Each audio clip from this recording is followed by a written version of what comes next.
Hello guys, welcome back to our channel. In today's video, I'm going to show you how to log in to your Post University Genius login. First, you need to open your Google Chrome web browser or any other browser you prefer, and in the top section over here, type down Post University Genius login and enter it after you're done. And after that, you need to click on this option that says Post University. An interface like this will open where you are required with the login and your password. Type down your username or your email as well and type down your password and click on the sign in option in order to log into your Post University.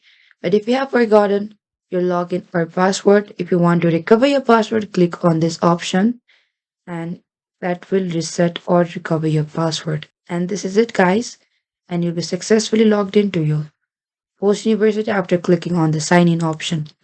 And thank you for watching this video. I hope I could help you. Don't forget to like, subscribe, and hit the bell notification icon for more upcoming uploads.